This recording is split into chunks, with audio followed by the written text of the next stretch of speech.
Good morning and welcome to the forum. My name is Malcolm Young. I'm the Dean of Grace Cathedral. It's such a blessing to have all of you here today on a beautiful San Francisco day.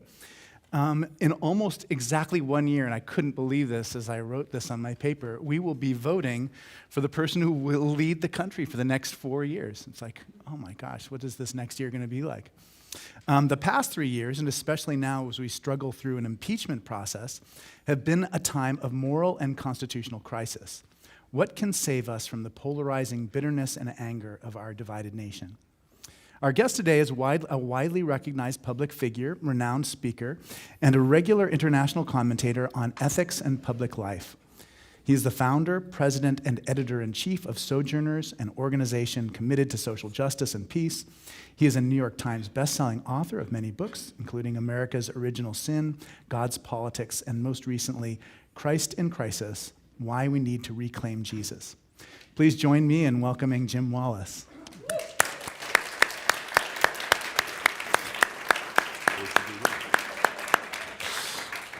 You know, it seems like it was just yesterday since you were last here, but just so much has changed in our nation's life that it's almost seems like a generation ago that you were here too.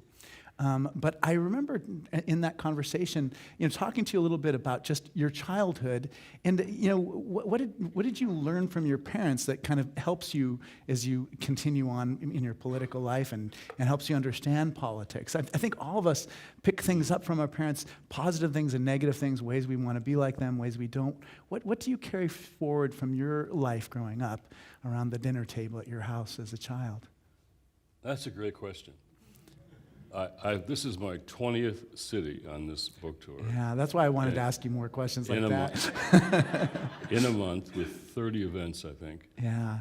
And no one's asked that before. Yeah. First of all, coming to Grace feels like coming home. I feel very welcome here. And I've got dear friends throughout. I haven't seen Franny in hours. We were down there. And Larry Brilliant, you come with your crutches, man. Oh, this I is know. Made His my first day. time out. Yeah. So it's wonderful to see all of you, and people say it's good to see you. Well, it's good to see you this morning. It really is. Yeah. That's interesting. No one's asked me that question. So here's my answer. My mother used to say, "All right, two things. If you're on a playground and there's a kid nobody's playing with, you play with that kid. If I see a playground where you're playing and there's a kid no one's playing, and you're not bringing that kid in, Right. you're in trouble." Yeah. Got that? Yeah. Second, if there's a bully on the playground, you be the one to stand up to him. If there's a bully, you be the one. Now, my parents were Eisenhower Republicans, Right. class, white evangelicals, so they never applied that to politics. Right. But, and we had some arguments along the way, but I hope I listened to my kids as much as they listened to their kids, because they became, as they put it, sojourner types.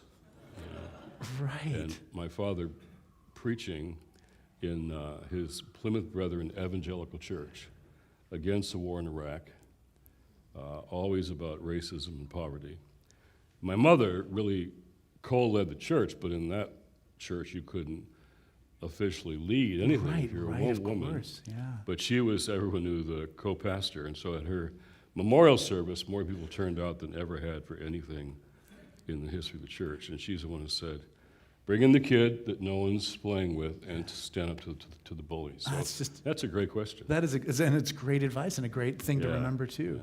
Yeah. I wonder, just like what led to their kind of development and their kind of political awakening over time. I mean, how did that happen for them? I love these questions. Okay, my mother was very strong, and she did what she thought was right, even if it went against the opinions of those who were around her. She did something she shouldn't have done. She dated a non-Christian boy. My father. Right. He was a non-Christian boy. But she dated him, and she's so strong, she converted him. Right. So he became She and he formed this new church, and he became the leading elder in the church. But he comes from a non-Christian background. Right. And so every day, now, Plymouth Brethren don't have clergy. They have elders who are lay people. Right. But he was the principal elder and preacher, and every morning, before going to work as a mechanical engineer and businessman, he'd get up at 5 o'clock to study his Bible. Yeah. He actually studied it, Yeah. and he read it. He's passed now. I have his Bible. It's underlined in 4 colors. Oh, great. They all mean different theological things. Yeah. And here's the deal. He's an evangelical Christian who actually read his Bible and didn't just thump it Yeah. or hold it out against others. And I remember one day when I was in college, we had the worst controversy, the worst thing that ever happened in the church that could ever happen at my parents' church. A girl got pregnant. All right. Oh my. With a boy from the youth group. Right. This is worse, Larry, this is worse than nuclear war. And so all the elders said, we've got to bring them up in front of the congregation Oh, no. and denounce what they have done. Yeah. The elders were insistent, and my dad said, why? Well, we want them to know it was a mistake. And he said, I've talked to them, believe me, they know it was a mistake. We want them to know it was wrong. Well, I've talked to them, and they don't think it was a good idea. And they insisted. So finally he said, okay, we'll bring them up. Really? I said, yeah, then we'll bring up everybody else, and we'll announce their sins. Right. And since I know all your families so well, I'll make sure nothing gets left out. Okay, we're done. Yeah, that he is who is without sin cast the first stone. Well, and this is why that's core to this. I'm just thinking now. It's core to this book tour because I get asked the question I get asked all the time is why? How can these Christians, these white evangelicals, support this president when he's done all these things? So New York Times asked yesterday, what do you think about Paula White, right. who's now going to come into the White House as the religious person? Yeah. And I'll fix it for you. Yeah, I saw that article. and I said, can you hear me? She'll adjust it as soon as I got it on there. I said, what I think about her is not that important. Yeah. Jim Wallis and Paula White disagree. Big news, right? Right. I have a question for her. What about Jesus? Yeah. What about Jesus? What did he say? What did he do? Did he mean it? Yeah. How do we apply it? What about Jesus? Yeah. So on the road here,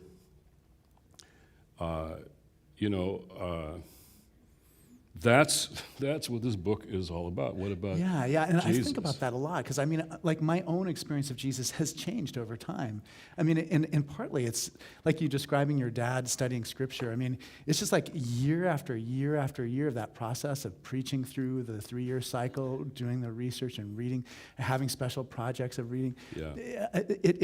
I do have a different. I go through phases of having a different kind of relationship to Jesus over time, and I wonder if that's been your experience too, or what's the history of your experience of this person who's so deep in us that Well, it began early for me because I'm in this Plymouth Brethren church, and my parents are getting worried because I'm getting up in years and I'm not saved yet, and that was the big issue in our church. I'm not saved, and I was getting up in years. I was 6. Right. Almost over the hill. Yeah. So we had this preacher come in, revival preacher, on a Sunday night, and I'm impressed. People are sitting in the front row here. It's the last row to fill because the closer you are to the sermon, the more impact it'll have on your life. You know? But all the unsaved kids had to sit in the front row. Oh, And he was as fiery as advertised. yeah. Pointed, it felt like, right at me and said, if Jesus came back tonight, I'm sorry, I'm sitting where you are, your mommy and daddy would be taken to heaven and you'd be left all by yourself. Wow. It got my attention, and I realized I'd have a 5-year-old sister to support. So I asked my mother how to deal with this because she knew how to fix things. Just forget that angry, wrath stuff. God loves you, and God has a plan for your life. So I signed up. And because my church didn't believe, my wife is known in Britain as the real vicar of Dibley. She's an ordained Church of England person, and her church, like yours, believes in infant baptism. Right. We were the ones who believed in only adult Yes, baptism. right. So they baptized me at 8. But my real conversion came a little later. Yeah. Now I'm 15, 16. I'm listening to my city of Detroit. I'm reading the papers, I'm hearing the news, talking to people, and something really, really big seemed really, really wrong in my city and my country, and nobody in my white church and white world, white school, white neighbor would talk about it. Right. So I always tell young people, trust your questions and follow them to wherever they take you. Yeah. And they took me to the city, and I met the black church, and they took me in. And I took jobs alongside young black men my age in Detroit, but I was making money for college, and they were supporting their families. And I realized after a while, we were black and white Detroit. We were born in the same city, but grew up in different countries. So I lost the church, or they kicked me out. And I remember I came back from one of those urban visits, and my elder church took me aside and said, son, you have to understand Christianity has nothing to do with racism. That's political. And our faith is personal. So here I am, this teenage kid, this issue's ripping me up. It's, if my faith has nothing to do with it, then I want nothing to do with my Right, faith. completely, yeah. So I left that night, my head, my heart, and I went to university. And I didn't have words to go around that then, but the words now, I would say, God is personal. God isn't personal, what's the point? This God knows everything about every one of us in this room and wants a relationship anyway. God is personal, but never private. Yeah. Never private. And the privatizing of faith is the American heresy. Yeah. So I left the church and was secular in all my years of organizing. And I came back after those years of organizing, and some of you know what those years were like, the intensity, the violence, all that. But I wanted to be, I decided, an activist to change the world. But I needed a foundation for that, a basis. And I was reading Karl Marx, Ho Chi Minh, Che Guevara, like we all were, and I wasn't satisfied. Yeah. And probably because I got raised with it, kicked out of the church, but I never got shed of Jesus. Right. So I came back to look at Jesus, and I got to Matthew.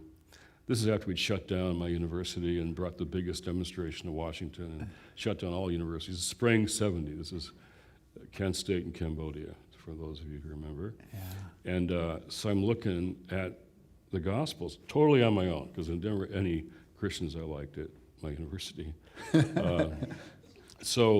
And I found these Beatitudes. Beatitudes Society, you ever hear about that? The Sermon on the Mount. This is about, we Christians were not called Christians at first. We were called people of the way. Right. This is the way of Jesus. This is his way. This is this kingdom of God.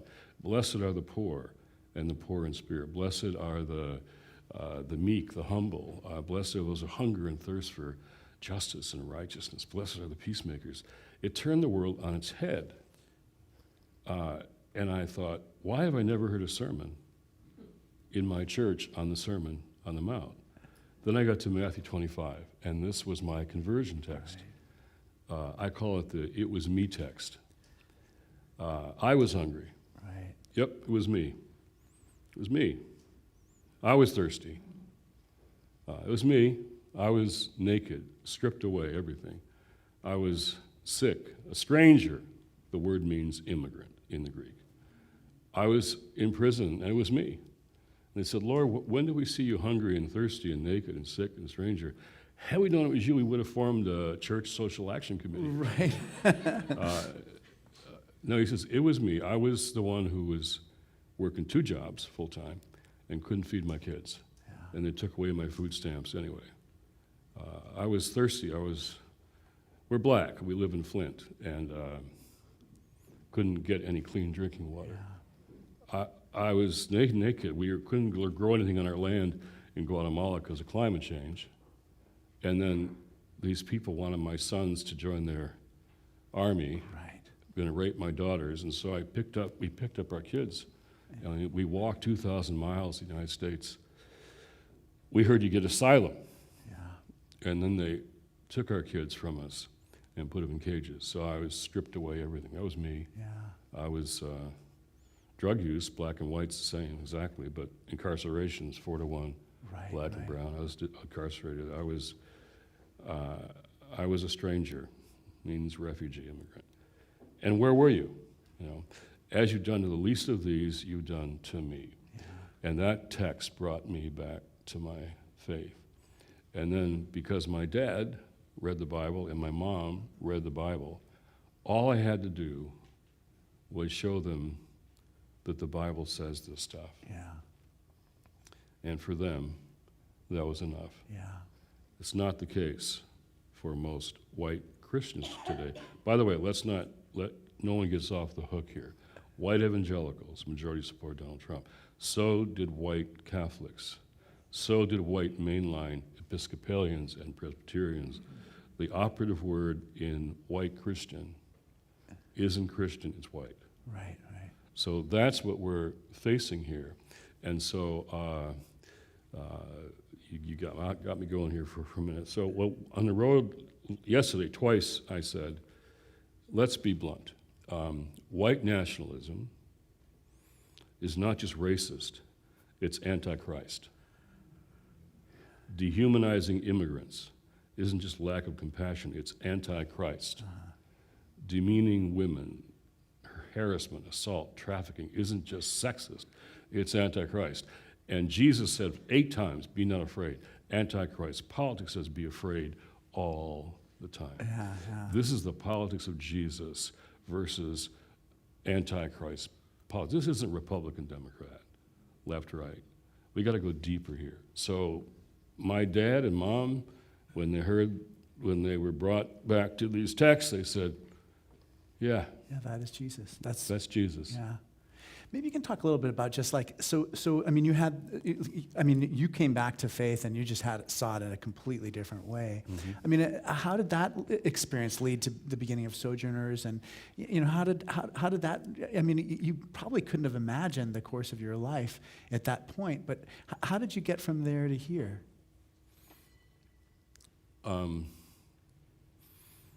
So I was in the student movements of my time, and I decided to go to seminary. Here's the inside story. I was going to go to seminary and get my new faith grounded, Right. and then go back to the University of Michigan Law School and do politics and run for the Senate. That was my plan. But then this thing took off, this post-American and Sojourners, and it sort of became what it's become. And we were serious about being evangelical because the word, it's hard to even say that. Right? But the word Jesus' definition comes from Luke 4, where he does his first gig, his Nazareth manifesto, his first press conference. He says, quotes Isaiah, The Spirit of the Lord is upon me because He has Right. anointed me to bring good news. The word is evangel. Yeah. Good news to the poor, which means this is supposed to be good news to the poor. And if it gets you off addictions and saves your marriage, all that's great. But if the gospel isn't good news to the poor, it is not the gospel of Jesus. Yeah. We found that and said, okay, we're going to go with this. And so we did. And you just said, hey, we're going to. Well, because some of us were in the world-changing business already. Right. Others were coming from evangelical faith was very dissatisfying. Yeah. It wasn't enough. So we got together and formed this group, and it was great.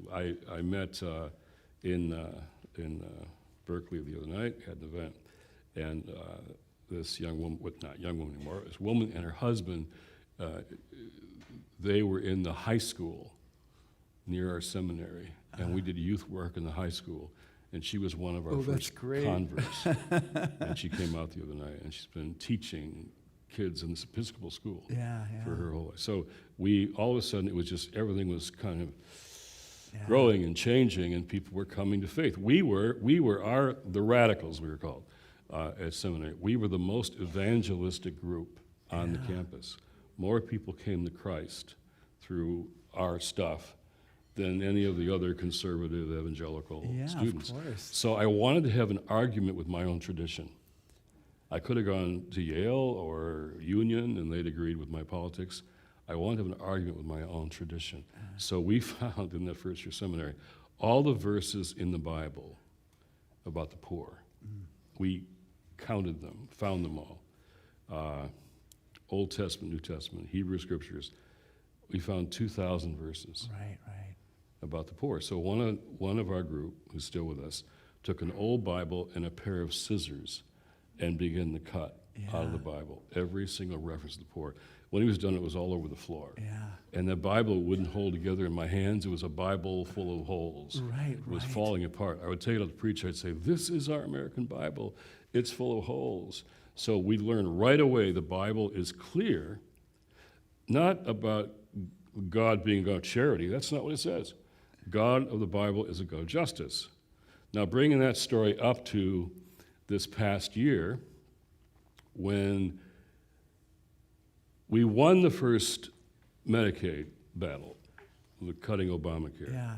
A lot of us were involved in that, and that was a great big, we were literally praying. A senator had us come and pray outside the gallery, praying for that vote. Yeah. And the senators all walked by to go vote. And he said, Jim, what are you doing here? I said, we're praying for this vote. Right. Do you want to come in and pray with us? Some came into the circle, Yeah. and we prayed for them, Republicans and Democrats. And the Yeah, Republicans who voted, in my view, the right way, came into the circle.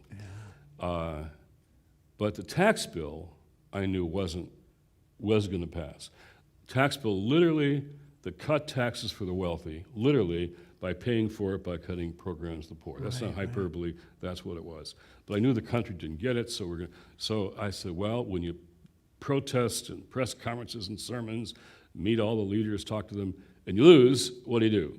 My tradition says that's when you do civil disobedience. So 12 of us, on 3 days' notice, went to the day of the vote. We're all wearing our costumes, our completely. garb, Our costumes. our robes.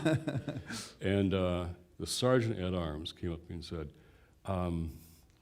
clearly he didn't want to arrest all these bishops and Right. and we're all elders because we're old. Yeah. How long will this take? What are you going to do? I said, well, we're going to read the verse in the Bible about the poor. Oh, okay. How long will that take?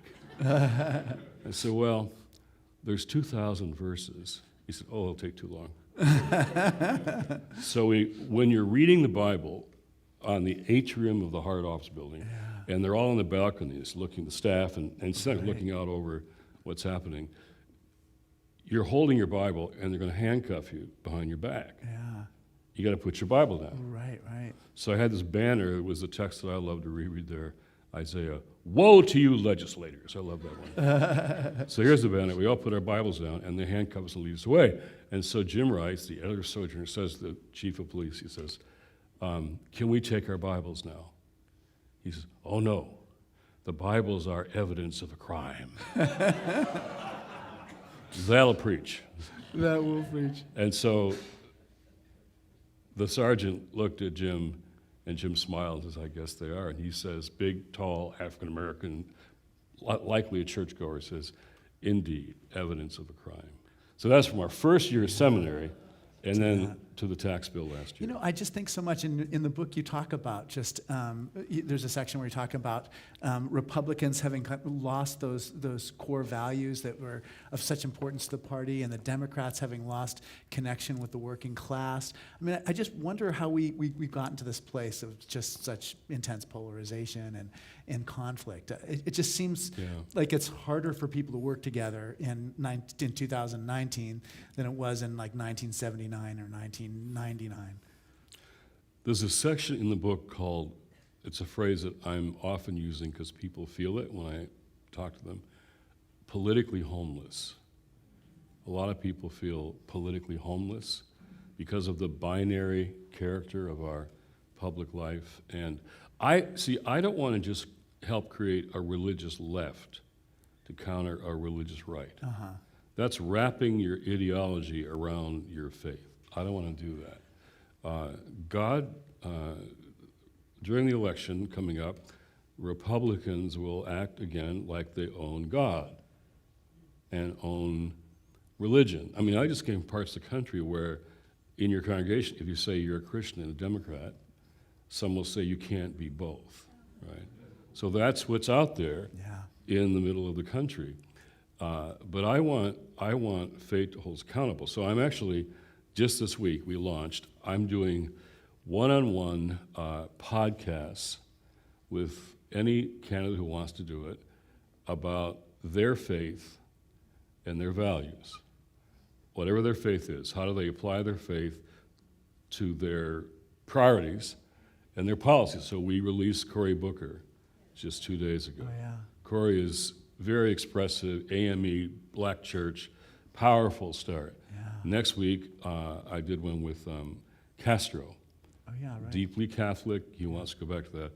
And I just did one with Pete Buttigieg, which will be the following week. By the way, Pete says, liturgical prayer tunes my heart to the right. Isn't that great? And he was thrilled that I had read that somewhere, you know. So then Warren wants to do one, and others want. So we're going to try and have a conversation. I want to change the conversation about faith in this election narrative. That's what we want to do. So faith holds us all accountable, and not just religious left, religious right. You know, there's been a lot of articles in the newspaper lately about cancel culture, young people speaking out on social media and et cetera, and just kind of this tension between the baby boomers on the one hand and the millennials on the other hand. And I was just thinking about you and Larry kind of growing up in Michigan, you know, getting activated by this social justice. I mean, how do you build bridges between the baby boomer generation and these new generations that are coming up that have such a different experience of things? These events that we're talking about happened, 20 years before they were born. We're part of the Detroit diaspora. I know, I was thinking that. I was thinking the two of you probably rode your bikes past each other when you were kids. One of the best things about the last month has been at a book table, and somebody is just retired pastor who tells you for the last 30, 40 years that you've been able to help sustain them and their tears coming from their eyes. And the next person is a kid who's hearing this all for the first time and says, sign me up, I'm ready to go. I got a very young staff, young, committed, very talented staff. Like when one of the calls I got early on, I got all these calls for 6 months of the Trump administration. from people who didn't know what to do, and they thought that this veteran Christian activist would know what to do, and they called me, and I didn't know what to do either. Really. Black pastors would call and say, I'm worried about my youth group kids being racially policed. Right, completely. Immigrant families call. We're worried about being together at dinner tonight because of deportation. Muslims call. Jack DeJoy, Georgetown, where I teach. Jim, I can't get my students. They can't get back to class. They're being banned at airports all over the world. And then this church leader called that I knew, but we weren't. We knew each other, but hadn't talked a lot. Bishop Michael Curry, Episcopal Church, and he said, "I'm just reacting. Immigration, refugees, issues, just reacting all the time. I'm not asserting my faith, not acting. How do we act in our faith? Is this," he said, "is this a Bonhoeffer moment? Oh, yeah, right. Could I come down and talk?" So we had dinner starting at 5 o'clock. We got kicked out of the restaurant at 11. And he talks about that in the foreword to, that was a good foreword. to the book. And out of that came this reclaiming Jesus declaration. Right. That Jesus had to be reclaimed because he'd been politicized, silenced, sabotaged. Right, right. And that he was worth reclaiming. So we do this declaration, and what I do is do declarations. I write declarations. My staff, young staff, let's do a video. Oh, yeah, right. Oh, okay, that's a good idea. Went to 5 million people. Yeah, that's amazing. What was the most controversial part of that? Like, when you guys were working on drafting that declaration, what were the hard points and what was easy? The hard point was the idea. It says, we believe that, therefore we reject. Oh, right. We believe this, therefore we reject that. Believe. You can't believe things without saying that means you can't, then we reject that. So then, and again, Michael and I picked 20 people to do this with us in a retreat at his place in New York, at his residence. And we didn't want pastors to have to sign it because they lose their jobs. So 20 old, we're very diverse, racially, gender, but we're all old. And so we were, who cares what they do to us, Right. But out of that, I decided that I was getting up every morning at 4:30 because I couldn't sleep. Yeah. With all these questions coming. So I decided once the declaration's out that I wanted to really dig into this. So I found these, which really helped me a lot, these 8 big questions that Jesus asked or were prompted who is Caesar by what he was saying. And who is Caesar? And what do we owe Caesar? Right. The first one there is, who is my neighbor? Right. So I try to get to the questions of Jesus. So we're not just doing Sean Hannity versus Rachel Maddow, politics left and right, resistance. No, let's go deeper here. And so here's this lawyer comes to Jesus and says, how do I inherit eternal life? And Jesus says, well, love God and love your neighbor, which all of our traditions say. Simple as that. Then he asks a lawyer question. Yeah, well, who's my neighbor? Who is my neighbor? Yeah.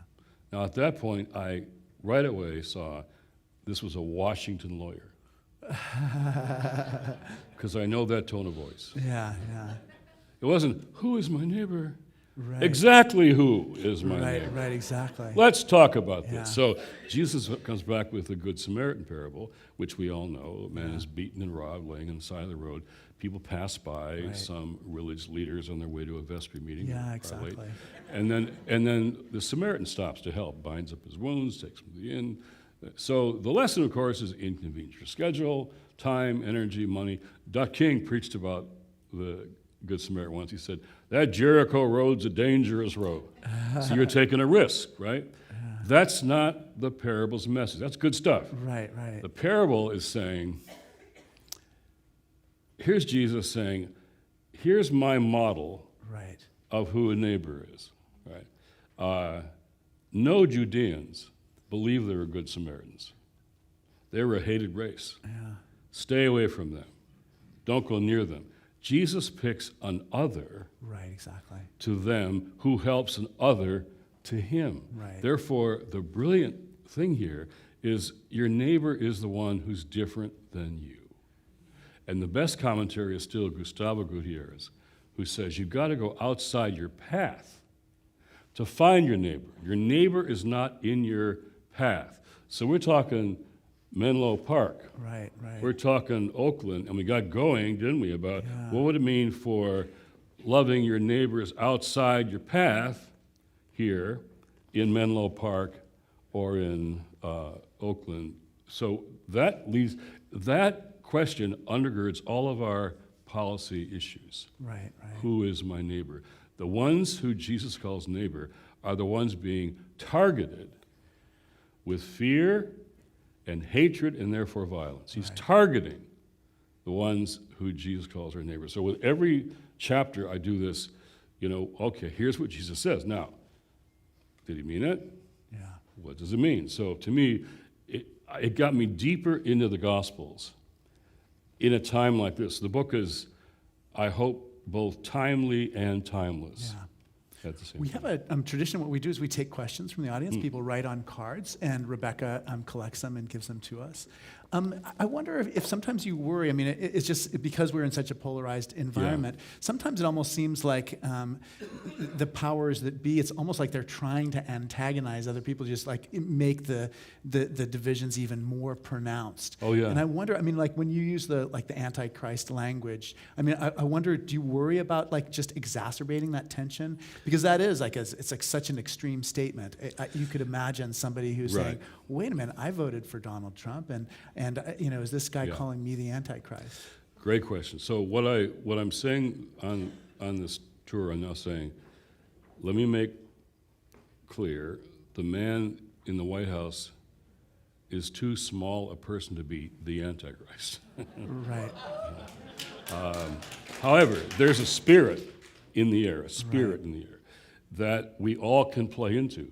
I think we've all been trumpetized in some ways about the bitter Well, for one divisions. thing, I mean, it's just like, how many articles have you read about Donald Trump in the last 2 years? And, I mean, how many articles have I read about the president my whole life? And it does come to be a pretty large So I have a good proportion. campaign suggestion for any candidate. One of my campaign, I promise you will not have to think about me every day. All the time, yeah, exactly. You can take days off from thinking about the president. So people are coming sometimes because they're hearing about the events.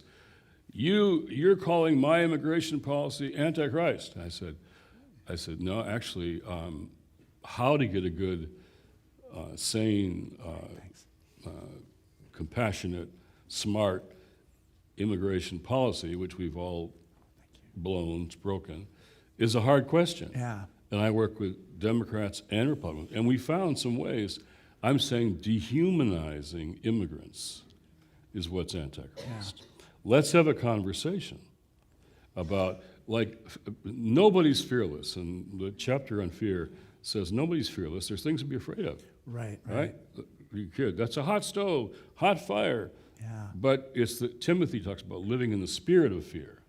The spirit of fear is what so I try to be very specific about what we're up against and say, how do we get to the place where we're having a civil conversation? Blessed are the peacemakers, not peace lovers. Peacemakers is those who learn to do conflict resolution. Right. So we're talking a lot about how to reach out to all people who voted for Donald Trump for some reason or another. They might have been subject to all kinds, but they're not all horrible, bad people. Right. And any of you have any worries about your Thanksgiving dinners? So and sometimes the call-out culture on the left gets really ugly and angry. Yeah. And I love when I wonder about that too. I mean, maybe you could talk a little bit about. I mean, it's just the technology has changed so much. You know, Yeah. every time I read somebody saying that they did a survey in 1994 and a survey Yeah. now, I mean, you can't compare anything. The No. news has changed, journalism's changed. This week, Twitter said they're not going to do political ads. Facebook said we're going to continue to do political ads and we're Yeah. not going to fact check them. Like, what do you say about that part of it? I mean, how is technology part of this whole story? Well, when I got to talk last week with Mayor Pete, I said, I like the way that you talk about beckoning people to, I want you to maybe think about being more open to different biblical interpretations of passages about same-sex marriage instead of attacking people, Yeah. right? Beckoning instead of attacking. This book, hopefully, is written to pastors who are afraid of raising social justice issues in their congregations because we are so politically divided. I think hear the that all most time. helpful part of this book was just like being just very upfront about Yeah. talking about white supremacy and Yeah. racism as being just a deep driving force in politics and Mm-hmm. that it needs to be addressed in churches. So we're addressing that, but even there, people need to understand how deep that goes. Like my parents, you can tell I think they're pretty wonderful. And when we brought home colored jokes from our friends' parents that we didn't understand, they would say, that's making fun of people because of the color of the skin. We don't, as Christians, we don't do that. Yeah. Boom, line in the sand. But my dad came home from World War II, naval officer, and he and all the GIs like him got a GI Bill, free education, and an FHA loan Yeah. to get a house. All the houses in my neighborhood were 3-bedroom ranch houses led by GIs like my dad. No black sailors Yeah. got a GI Bill exactly. for an FHA loan. Our racial geography that keeps us apart is by intention. Yeah. Policy, not accidental. Because what happens as a Little League coach, I'll tell you, when parents, especially moms, get together and start talking about the future of their kids, hopes and fears, Yeah. it's deeply bonding. But when 75% of white people in America today have no significant, not one significant relationship with any person or family of color, that conversation doesn't happen across racial boundaries. That's crazy. So how do we get in a whole different kind of geography together? Yeah, and that's what, it's just such a deeply Yeah. and it's something that we need to face. All right, so we have lots of questions.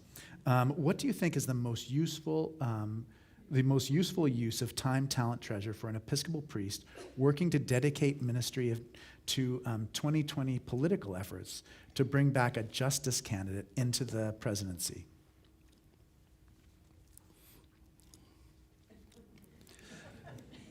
I love this person, by the way. Here's what you should do. Okay, good. No, I So, think, yes, she just said she's retired. She just retired so that she can activate, to be an activist. She's basically been promoted from being a parish priest to being a full-time activist. How should she dedicate her time? well, at Sojourners, we're doing a lot of very practical things like lawyers and collars. We're putting collars into polling places with lawyers in those states Great. where voter suppression is most likely. Let me remind us what voter suppression is. When you, to use the language of North Carolina court, when you surgically target denying the rights to vote for people of color, that's just not a political issue on the left. That's throwing away Imago Dei, Yeah. throwing away the image of God. That's an image of God question. Well, this person right here is your person. If she goes to the voting booth in some place where they're targeting people, she'll see that they are not targeted. Well, and in 9 states, clergy will go to the secretaries of state beforehand and say, we, like you, want to make sure everybody can vote. So in terms of where polling places are and voter IDs, We want you to know that we're watching you. Yeah. No, so practical. But I'm saying at a deeper level, I honestly think pastors need to help their congregations have conversations about Jesus. Jesus 2020. I want to see pastors, my favorite people signing books for are pastors say, we're going to, in our churches, do this. Yeah.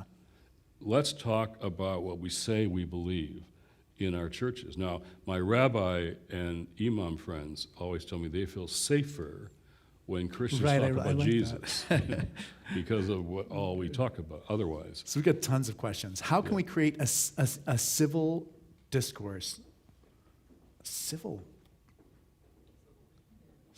Civic discourse. How can we create a civil civic discourse? Is it important to do so? Oh yes, but you won't see it anywhere in the narrative, in the media narrative. I was thinking the other day because I come back from these sessions like this, and I always listen to the words people use when they come up to shake your hand or sign a book, and the words I'm hearing are encouragement and hope. Yeah. That's what people are feeling. They come in feeling hopeless and discouraged. Then I go home to the narrative, and I watch the president do his Tupelo, Mississippi rally, and the response, I know that's not your job, but I did last night. And it's very frightening. And I ask people, do you get weary of watching all this? Do you feel heavy laden? Yeah. Jesus said, all you who feel Come unto me, all ye that are heavy laden, and I will give you rest. I will give you rest. I'm saying, Take my yoke upon you, for my burden is light. That's what I think we're trying to do here. Yeah. Come and back and rest in what Jesus said. Yeah, and I think that's what did. we hear in this room. Yeah. This is that feeling. So how do we have that kind of conversation? Yeah. Not the call out, angry, hating back and forth. Let's, those of us who are either want to be for Jesus or just are interested in this brown-skinned Jewish rabbi who grew up in Palestinian occupied territory. Yeah. There's a lot of interest in him. That's why there's something so powerful about us all being together here, Yeah, here in this place. right. We're not just communicating by screens, we're That's here right. together. What can we do to converse with those who have different points of view? So many people no longer have contact with neutral news service or with people in the center and are unwilling to consider anything that's not on Fox News. So in Nashville, after our event, I went out for the evening with clergy who wanted to have clergy, beer, and barbecue. Yeah, That's a great idea. yeah. It's making me We hungry stayed out right for a now. long time. And I said, what do your folks in Tennessee, you in Nashville, do about all this back and forth, these issues, Mulvaney back and forth? They said, they don't even hear it or see it Yeah. or read about it. They don't know about it because it's Fox 24/7. That's all they... Pastors tell me, I got my people for 2 hours a week if I'm lucky. Fox has them 24/7. It's parallel universes. So this 20-city tour has been really good, but now we're going right to the middle. Yeah. Middle Michigan, Kansas, Missouri, Arizona. We're not going to fly over like I will this afternoon. Yeah. We're going to go down in all those places where people are struggling with how to raise up these faith questions. So I want to raise them as faith questions, not just policy differences. Right. Policy differences are a healthy and good thing in democracy. Yeah, exactly, completely. But how do we have, how we talk together, how we treat each other. I love Micah. Micah says, do justice. I love that he starts there. Do justice. Then he says, love kindness, love mercy, and walk humbly with your God. Do we see any humility in our public life, really on either side? So how do we have, someone said,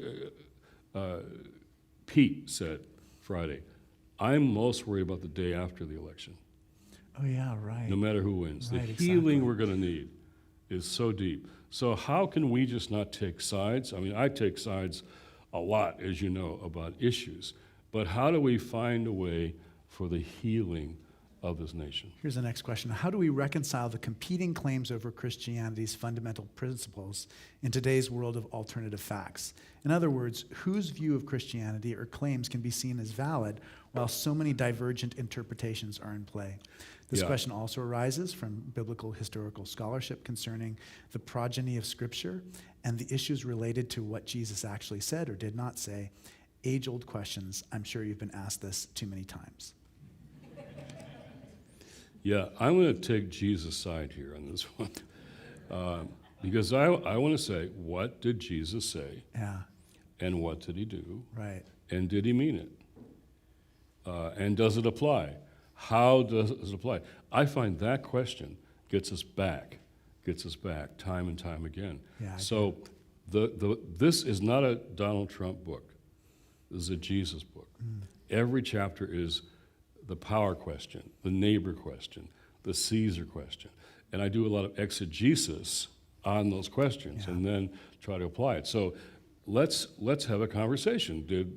Are we interpreting this properly? If so, what does it mean? Let's have that conversation. Right. Just that conversation in an election year. And here's another. It's funny, all three of these questions are sister questions. How do you hope to reclaim Jesus in the highly propagandized environment in which the religious right and the political right continue to propagate? You know, it's interesting. I shouldn't talk so much about Pete, but just talk to him. I said, It's fresh in your mind. Yeah. So you're like, you remind me of like God's sense of humor. I mean, here's this millennial, mayor, Midwest, Rust Belt, gay married man talking about Jesus all the time. Yeah. The religious right is freaking out because they don't talk about Jesus. They don't. Yeah. They don't ever, they'll talk about an issue. This is the issue. No, well, Jesus talked about a whole lot of things. Yeah. And Pete doesn't wait till they ask him about his faith. Climate change, where's Sally? Here's Sally. I think Augustine and Sally started the movement about Christians and climate change. So Pete, in response to climate change, says, what do you think God thinks about climate change? He doesn't wait till say, what's your religion be? No, he brings God into it, right? So to me, that's what I want to do, what you've been doing all these years, bringing God into the climate question. So let's do that, and then let's listen to each other. Yeah. But the conversation will be about, what does our faith say? What does that mean practically? Let's have a conversation. If we get to that in this election season, we're going to be at a much better place. Yeah, definitely. The elephant in the room is the fact that white Christians are fast becoming the minority in our global world. Can you talk about the opportunity in that fact? You talk about that a lot. The elephant in the room is the right language. Yeah. In every policy question in Washington, it's the fact that by 2040 or so, we're no longer a white majority nation. We are a majority of minorities, and white America isn't ready for that. So that is the issue. Now here's the good news. The body of Christ, globally, the body of Christ is the most diverse human community on the planet. We're just this racial bubble. Yeah. We're this abnormality. Around the world, we're working all the time with African leaders, Latin American women and men who are rising up in such situations of conflict. To me, that's a very helpful, hopeful sign. The 1990s, there was a lot of tension in California politics as Californians became aware of this kind of issue. Mm-hmm. And, you know, we're in a different place than we were 30 years ago here. And things feel different. So, that sometimes gives me So who's going to lead us into, who's going to navigate a new American future, right? This country, the book has a whole section on this. It's tough to say, but America has not yet decided to be a multiracial democracy. We've not yet decided that. How do we decide that? And then who, what population, what community? I think the faith community can help be the moral compass to lead us into that new future. Right. Because our identity is in Jesus Christ. Right. It's not in our ethnicity or our gender or our national origin or anything else.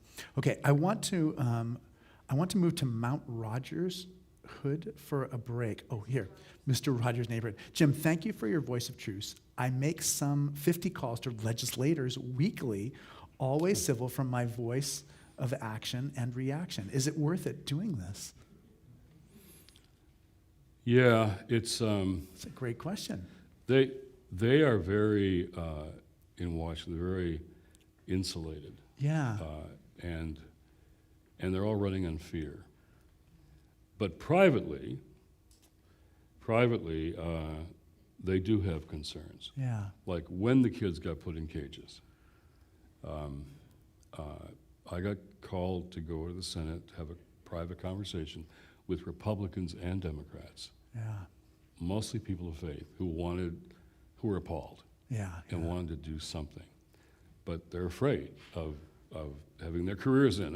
I don't need both hands to count the number of members of the Senate and the House who would do something they thought was right if they knew it would cost them the next election. I don't need both hands. I know some who do that. Yeah. Mark Hatfield, Tony Hall, Paul Wellstone. But most wouldn't. So they want to be encouraged to do the right thing, and they want people to tell them, I want you to do the right thing because of who I am. Yeah. And Tony Hall once told me, he was a congressman from Ohio, deeply Christian. He said, 100 committed, organized people can change a congressional district. 100 organized, focused, strategic people can turn a congressperson one way or another on an issue. That's amazing, especially because that's the size of a church. Yeah.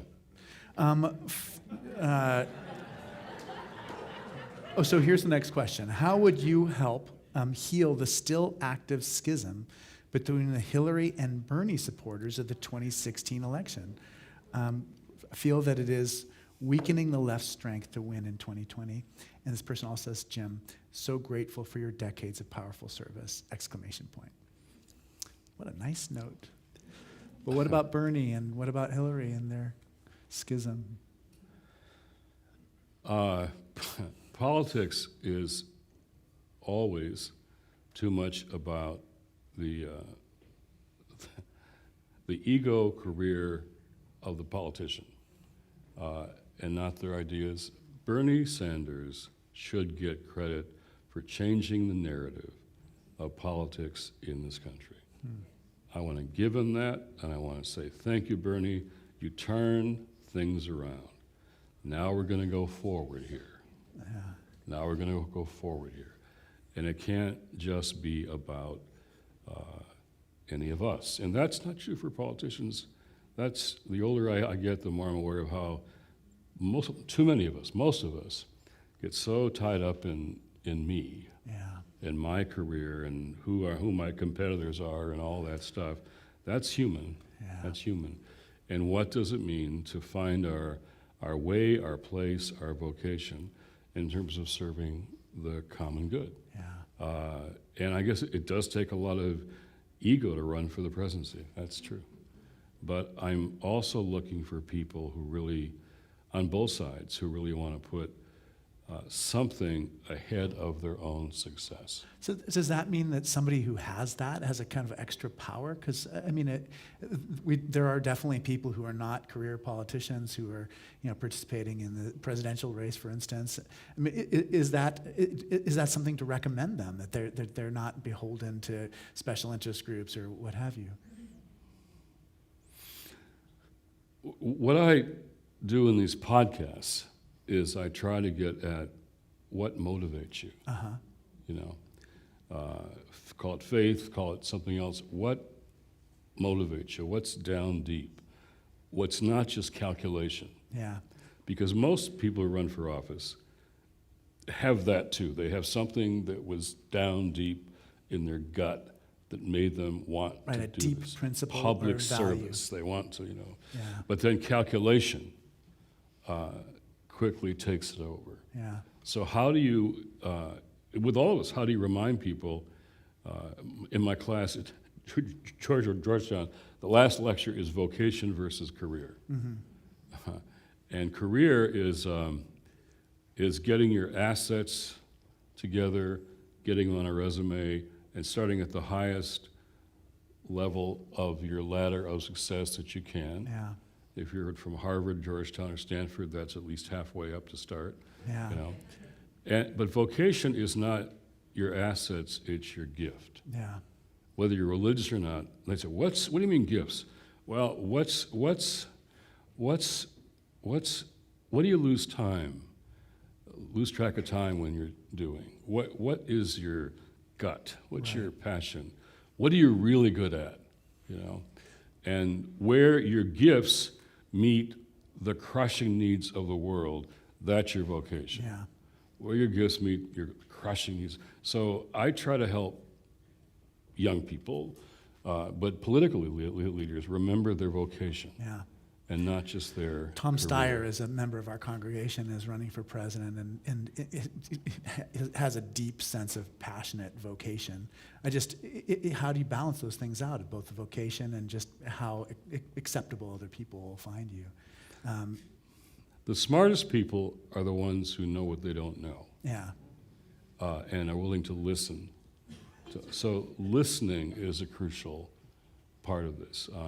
So I think it's that vocation and passion and listening, and try to figure out this really, let me be very blunt, this election coming up is a test of our democracy. It's a test of democracy. It's a test of faith, both. Madeleine Albright said this early on, but we have a political leader who is really leading us into an American brand of fascism. That's what it is. It's not Republican, Democrat, left, right. It's an American brand of fascism. It's happening all over the world. Strongmen, autocrats. But most white Christians support him. What that means is, if we are led into this place, and most white Christians have supported that, we're going to lose a whole generation of young people to faith forever.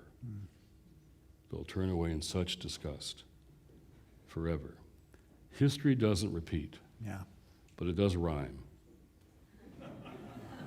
Yeah, that's why that Pew Charitable Trust survey of the Yeah. nuns and all that it's interesting, because you're right. It's, the perception of Christians is changing as a result of what's happening politically for us too.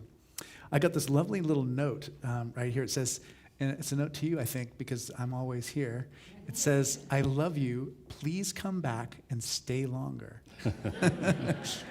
We have a few more questions, but we don't have time for them just because I've got to go upstairs and preach a sermon. I have never seen a moderator get to more questions I know. than you just did. I can give him a hand for that. No, we're very glad to have you. We have a few things that are coming up next week, too.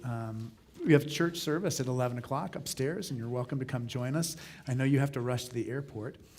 Next week, we're having a friend of mine come. His name is Jose Vargas, and he is a person who wrote a book called Dear America, Notes of an Undocumented Citizen. So we're both from Mountain View, and he grew up without having documentation, and he's a very articulate journalist. I recommend him very highly. Come hear him. I know him. Yeah, Come he's here. an extraordinary person. So come join us for that, the forum next week. And then thanks again to Jim Wallis for making this stop on the economy. Well, in response to that last question, I love you too, and I will come back. Oh, great, great.